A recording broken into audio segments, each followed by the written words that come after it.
Bonjour, c'est Bienvenue Séné. On vient encore une fois pour parler de les langues africaines et le rôle des langues africaines dans la société africaine. Et on m'a posé la question, doit-on enrichir une langue d'à peine 500 000 habitants? J'ai dit oui. Et moi, je descends même. Même pour une langue de 30 000 habitants, on peut l'enrichir. Et qui va l'enrichir? Ce sont ses locuteurs eux-mêmes. Ce n'est pas quelqu'un de l'extérieur qui va enrichir une langue parce que après il ne parle pas. Même s'il l'enrichit avec des vocabulaires, comme il ne va pas l'utiliser, ça va rester lettre morte dans des bibliothèques et tout ça. Une langue, c'est les locuteurs, ses propres locuteurs qui l'enrichissent. Ben voilà. Et pourquoi? On va se demander pourquoi. La première chose dans une langue, c'est pour communiquer.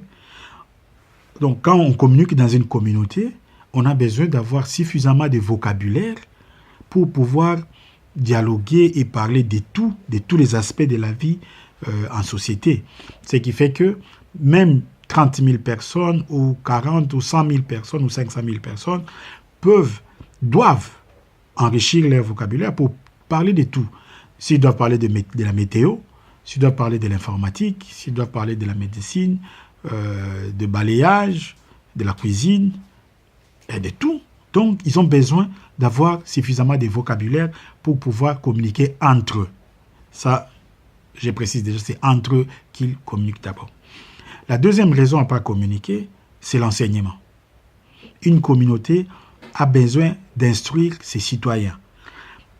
Donc, on commence d'abord par les enfants et l'enseignement ne s'arrête pas.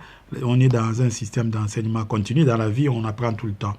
Donc, si une communauté ne développe pas son vocabulaire de sa langue, il ne saura pas transmettre tous les savoirs ou enseigner tous les savoirs dans cette langue. Or, pour bien apprendre, pour maîtriser des savoirs, pour s'approprier des savoirs et pouvoir transformer son milieu, on est appelé à apprendre dans une langue qu'on comprend, qu'on maîtrise. Donc voilà pourquoi même une communauté de 500 000 personnes, s'ils veulent se développer eux-mêmes, développer leur contrée, ils sont appelés à enrichir leur langue. C'est ça. Et la dernière raison, il y a plusieurs raisons qui font que même une communauté de 30 000 personnes doivent enrichir leur langue.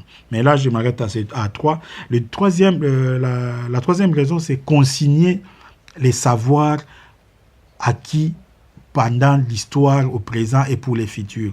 Parce que ceux qui connaissent, ceux qui sont censés connaître les milieux dans lesquels ils vivent, ce sont les gens qui y vivent.